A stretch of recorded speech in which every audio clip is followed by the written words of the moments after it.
In the last episode, we built this underground sewer system. And today we're going to be filling it with a bunch of farms, including a tree farm powered by ghast. You know, the not-so-friendly flying fireball-flinging forlorn-feeling fellows. What could go wrong? I really hope you get blown up. Nope, we are not doing this again. One more word and you're going in with the rest of you. I mean, everyone who clicked on this video is already in a prison. Yeah, but they can leave whenever they want. We're stuck here. Guys, we can fit through these bars. Oh yeah, I forgot he's dumb. Fine, I'll leave. There, we made it through a whole intro without a— No one cares.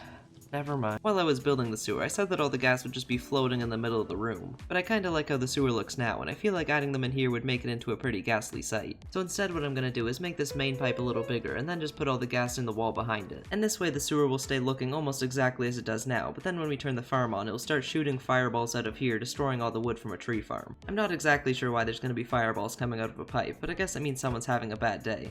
And I guess now that the ghast aren't in the middle anymore, I can take down some of the protection.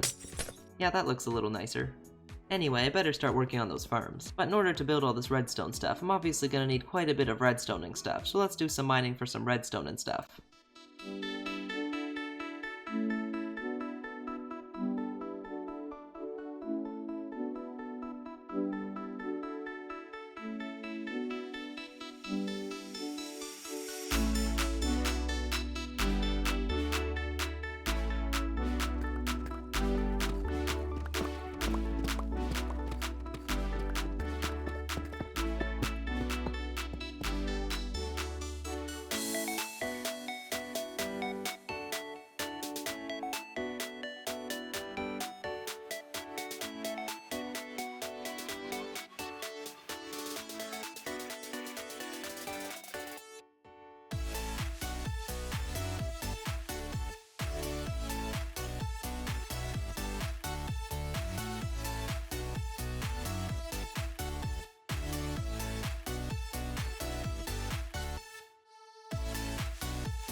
I really didn't feel like I was getting that much redstone, but apparently I got quite a bit of it. I feel like mining down these ore pillars will never not be satisfying. I also got a couple stacks of diamonds, so I might as well do those too. From this I was able to get almost 5 stacks of diamonds, as well as about 4 stacks of redstone blocks, which should hopefully be enough for all the farms I need to build. I also got a bunch of other ores, which for one I imagine nobody cares about, but I'm also going to keep these in ore form to use for some ornamental detailing, or more likely I'll just forget about them in the back of some random chest collecting dust, which will probably turn them into a bunch of E-ores, but whatever. Overall, I'd say it was a pretty successful mining trip. And speaking of mining, as you saw, I also got the whole area for the gas blaster mined out. And this did unfortunately run into the weird little room behind the green pipe, so I guess I'll just have to move that over, which is really easy to do and doesn't take a lot of time at all. With that out of the way, we can start working on the gas blaster, starting off with some slime blocks, which I have basically unlimited of because of all those steady spawning slimy square-shaped souls that sporadically split into smaller sections and spawn in every single not-so-sparse space I see, slowly sinking my psychological state, so even sleeping I still see supersized sort of sanctimonious seeming see-through squares saddled with a subtle simple style secreting its slimy sinister stare. But they do give me slime blocks, so I guess that's good. The next step is to build a small obsidian cage beside each row of slime blocks. And in these cages, I mean small living quarters, I'm going to be adding in some snowmen.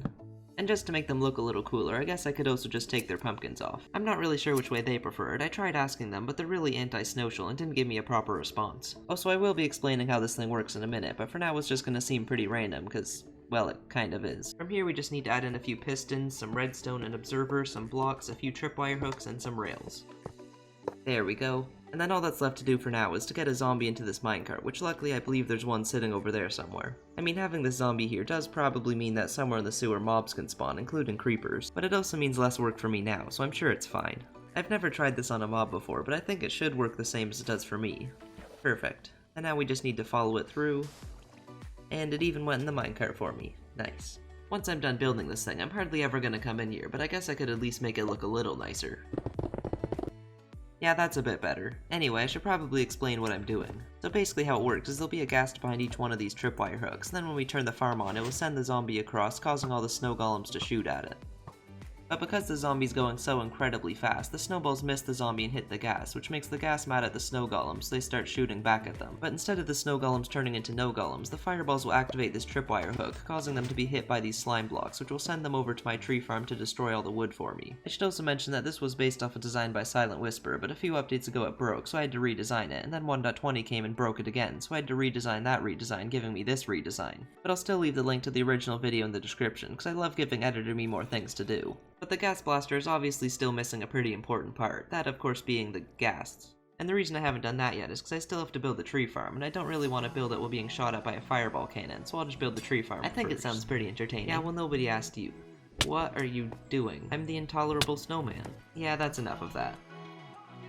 The tree farm's gonna be going right behind this wall, which would mean I have to dig another hole, but for once there's actually a cave going through where I want to build, so I hardly have to do any mining at all. So from here it's just a matter of following yet another Silent Whisper tutorial, which I don't really feel like doing right now, so where's my nerd? He's just over there. Oh, okay. Where? Made you look. You guys are actually the worst, I know. Oh, there he is. Do you want to build a tree farm? Okie dokie. Good. And while he's doing that, I just want to quickly make a few changes to my temple. A couple episodes ago when I built this thing, I had a few comments suggesting improvements, one of which I want to try doing now. Unfortunately, I can't seem to find the comment right now, but basically what it said is those towers look very repetitive, giving it a somewhat cookie cutter look, except cookies are actually good. So to make it look at least somewhat decent, you should either change up some of the roof colors, or just plant at least 1,800 tons of dynamite at the bottom and blow it off the face of the earth, along with all your terrible puns, and I guess your whole channel while you're at it. And I completely agree with it. Wait, no, not that part. Plus, the reason I can't find the comment right now is probably because I'm playing Minecraft. I'm sure Editor Me can find it. Oh yeah, there it is.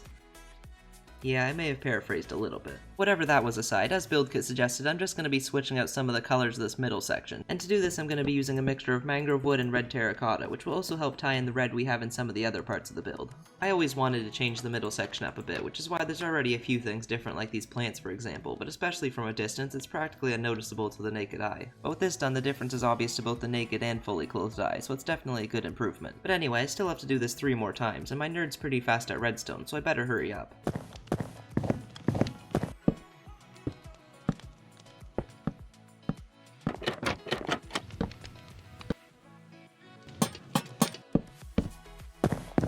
And we're out of mangrove wood, which means I get to do my favorite thing in the whole game. Mining mangrove trees. The reason these trees are so annoying to cut down is because not only do they grow on diagonals, but in order to get to the diagonals, you first have to dig through a mountain of leaves, to the point where archaeology is hardly even a new feature. I mean, the trees growing on a diagonal really isn't that bad, as a few other tree types like acacia for example do it, and they're perfectly fine. So basically if the mangrove leaves would just mango leave, they really wouldn't be that bad. That is if they weren't also floating off the ground. If I had to summarize everything wrong with mangrove trees into 4 short paragraphs, I'd probably say something like, first of all... No one cares. Yeah, you're probably right. Alright, I think that should be enough.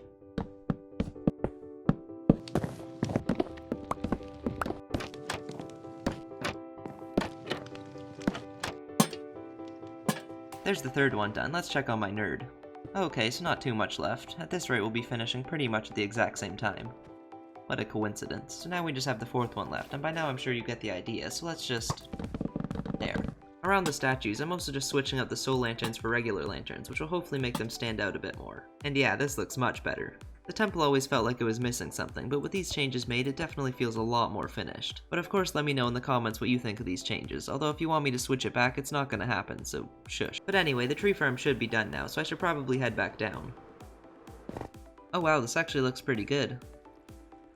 For you at least. Assuming he built the right one, this farm works fairly similar to some of the other ones you may have seen, where you pretty much just place a sapling in the middle, then as soon as it grows up, it gets taken away by a bunch of random redstone stuffs and things. But the cool thing about this farm is by flicking this lever, you can also turn on playerless mode.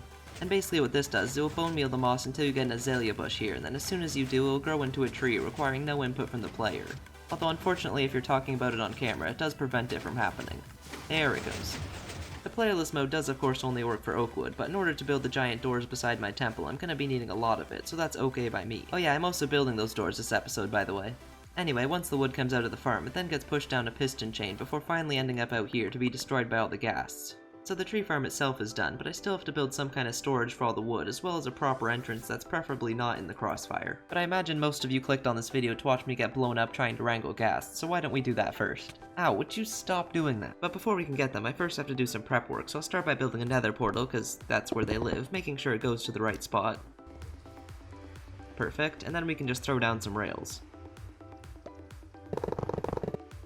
And now it's finally time to catch some ghast, and of course we're going to be doing this the quick and dirty way. The first thing I need to do is find an area where lots of ghast spawn, and by the looks of it, this place seems to be somewhat of a hotspot. So let's just flatten it out a bit. There we go. We can then just build a small roof over it so the ghast can only spawn at this level. And I guess I should also spawn proof the top of it so that the top of it's spawn proof.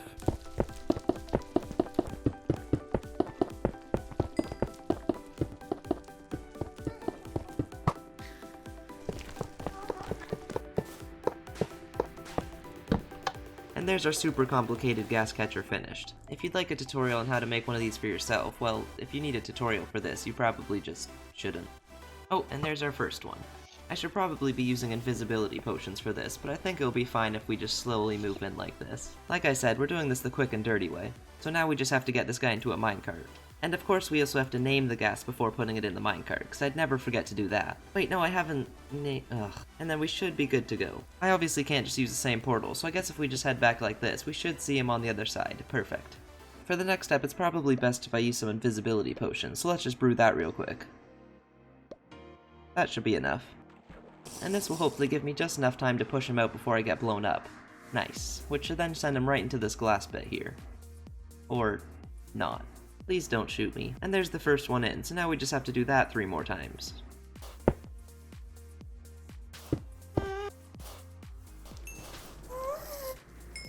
There's number 2, 3, and 4. And now that we have all the ghast captured, I think we're ready to turn this thing on. And in case you're wondering, their names are T and Tree, Boom Raider, Duke the Nuke, and last but not least we have James Cannon. So if the next Avatar movie takes a while, it's probably my fault. But anyway, I guess it's time to pull the lever and see what happens. There goes the zombie, then all the ghast should get hit by a snowball, perfect, and now that they're mad, they'll start shooting back at the snow golems. Whenever they're ready to. I transported all of you here, I know for a fact you can shoot fireballs. Or not. Alright, I've changed absolutely nothing, and now it's working perfectly fine, so I guess they were just a bit camera shy. And as you can see, this is obviously one of those really satisfying farms you could watch for hours. Or I guess, actually about a minute and a half. The tree farm's obviously not turned on, but I think it's pretty obvious what will happen when it is. So all that's left to do now is to turn the tree farm on, AFK it for a bit, and then we can finally build up one of those doors.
And just like that, door number 1 is door number done. And I think we can all agree that this looks a lot more door-like than the stone wall did. And speaking of more door, we also have this ring-shaped thing in the middle, which I guess is supposed to be like the door handle, but I imagine you're gonna have a pretty hard time reaching it, so it's kinda pointless, but at least it looks cool, I guess. Anyway, now that we have one of the doors built, I imagine you can start to see why I wanted to build the tree farm first, cause yeah, that was a lot of wood. But because the whole thing's made out of wood and has been sitting in water for who knows how long, before we move on I want to try adding in some water damage. And I'll do this using a mixture of packed mud and light grey terracotta for the lighter parts, and then I can add in some mangrove roots to really give it that rotted look.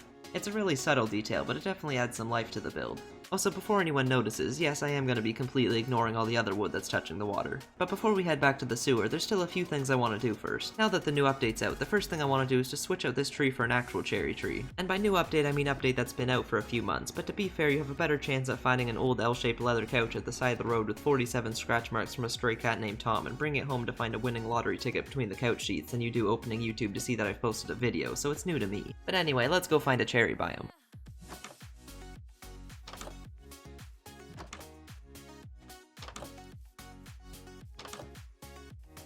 And here we are. This looks nice. I only need a little bit of cherry wood, so this shouldn't take too long. Having started this world in 1.18, I've obviously done quite a bit of exploring, so to make it a little bit easier to find things, I basically just reset all the chunks that I haven't built in, which was probably a good idea, as otherwise I would have had to travel tens of thousands of blocks to find anything, which would pretty much just make it the trials and fails update. But what's not a good idea is to completely forget to bring food with you, but luckily lots of pigs spawn here, so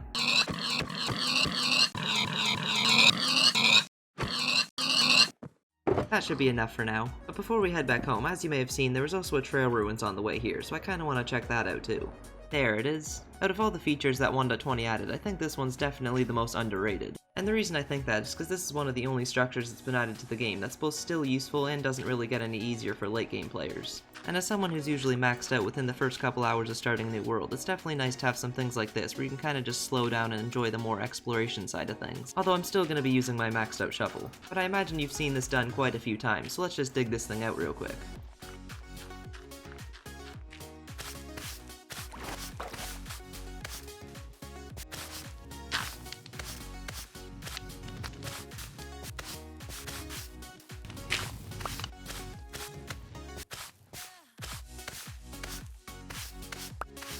And we're done. From this I mainly just got a bunch of random stuff that I'll probably never use unless I want to become a wandering trader, but I was also able to get 3 different armor trims as well as some pottery sherds.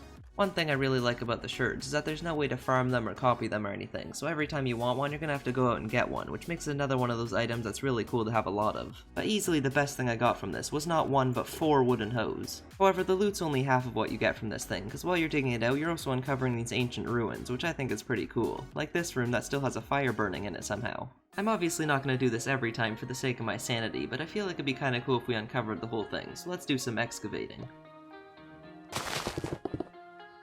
So that's what an uncovered trail ruins looks like. I probably could have just googled it and saved a few hours though. But now that it's out, it gives you a much better idea as to what this was like at one point. With all the blocks removed, it looks like this place was originally connected up by some kind of stone pathway, similar to how the villages we have now are connected up by grass pathways. And then we have these 2 red boxes, which were likely some kind of farm or garden supplying food for the whole place. And what before was a completely closed off room with an open flame in the middle would have originally been some kind of open meeting area where everyone would gather around the eternal flame and be able to breathe at the same time. And then the rest of it looks like various workstations and houses, this one likely being the main one. And I'm no archaeologist, but based off the overall deterioration and the distance between the structure and the surface level, I'm guessing that this was likely originally built by my subscribers waiting for a video to come out. And with that, I think we're pretty much done here, so like any good archaeologist, now that we've caught our ancient structure, we can break this down and release it back into nature.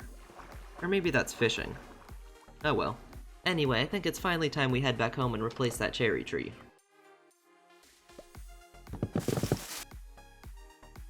And yeah, that definitely looks a little better. But even though we've now upgraded the building, I still want to build at least 1 new one per episode, so I guess I better do that now. And to tie it in with all the 1.20 stuff we've been doing, this building's going to be used to store all of our decorated pots. To quite literally center this build around the pot, I'm starting off by building a pot-shaped tower in the middle.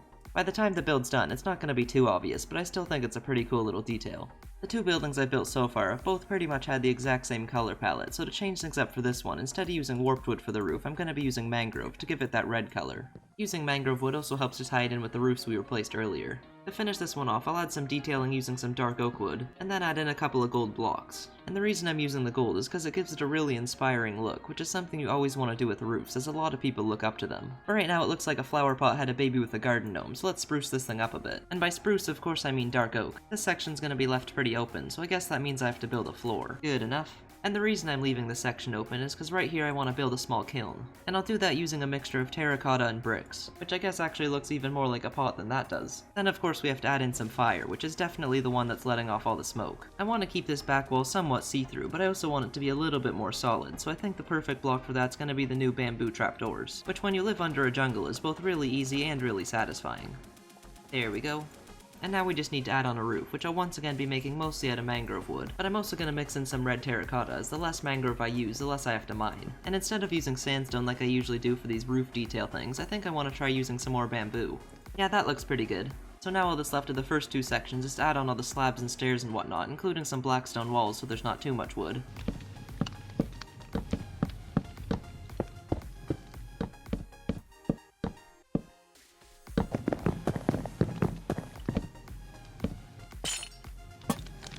We're obviously still not done yet, but even just with this section done, it's already starting to look a lot less like a garden gnome. Much like everything else I've built, and just buildings in general, the third part's gonna include a door, some walls, and a roof. There's the main structure finished, but throughout this entire thing there's not a single pot, so let's fix that. Starting off with a bunch of them sitting around the kiln. On the other side, I built a little wagon, which we can fill up with a bunch of pots ready to be transported. Although if you try pulling it up this hill, you're probably not going to get very far, but you can try. And last and least, around the back side of the build, I just want to add a small pile of clay ready to be potificated. That should be enough, and there's even a small shovel here for collecting it all. And with that, the third building's done, so now we just need to give it a name. The first potential name keeps it nice and simple. Because this is a place that sells pots, we could call it the Pot Shop. But there is also a kiln here, so I was thinking instead we might want to call it Smoking Pots, which is obviously a play on words, as it sounds like I'm saying smoking hot. But either way, I probably shouldn't put the sign right behind the door, or someone might roll a joint on the way in. Actually, I think I have the perfect name. Because of the red roof and all the decorated pots, I think we should call this place Pottery Barn. But anyway, the building's now finished, especially with the new cherry tree. I think I still like this one the best, but I really like all the details that this one has. And when I say it's finished, of course I mean the outside's finished. I still have to build an interior. Heading back down to the sewer, there's still a few things left to do before we can call the tree farm done. First thing I need to do is to make an actual entrance to the tree farm, because right now this little gap here is the only one. And now that all the ghasts are behind the wall instead of floating in the middle, it's actually safe to use all these platforms and pathways and whatnot. I'm already using this one to activate the farm. So I think I'll use this tunnel down here as the entrance. I'll just have to modify it a bit.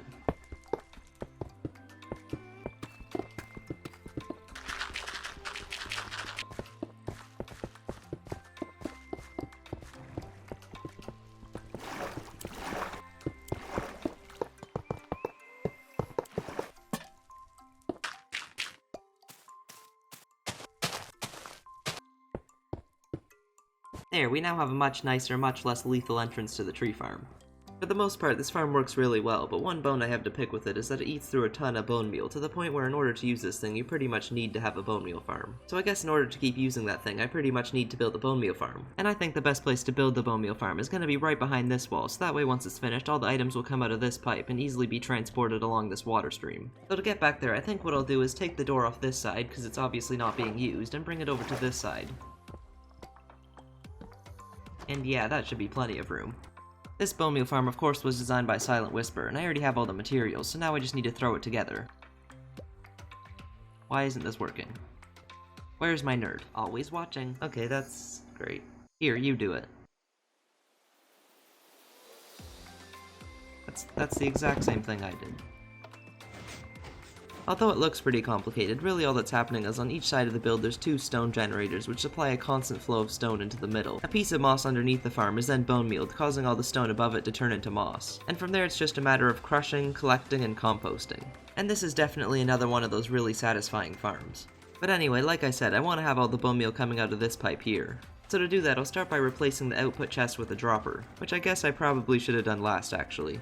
Oh well, we can then add in some water streams and a bubble column, and finish it off by covering the whole thing in glass. So now if we take a look at the pipe, we should see a bunch of bone meal pouring out of it. Perfect. And that will make its way all the way over to the tree farm, meaning we should never run out of bone meal again, which means I can now easily get all the wood I need for the second door. Well, except for dark oak wood that this farm doesn't do, which I for some reason decided to build half the door out of. So I guess it's time to cut down a dark oak tree, then build up door number 3. But actually number 2, it just doesn't rhyme.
And then there were 2.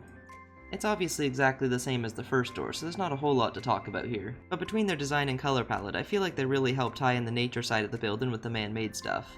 Eventually I want to add some kind of pulley system or gears or whatever to make it look like the doors can actually open, but for now I'm just happy to fill in 2 more of the stone sections. And with those 2 done, we only have 1 bit of stone remaining, which is gonna be a lot of fun to terraform. But from wrangling ghast to digging up the past, and building lots of farms to doors for people with giant arms, we've done quite a lot today. So that's gonna be it for me today. Thanks for watching, and see you all in the next episode.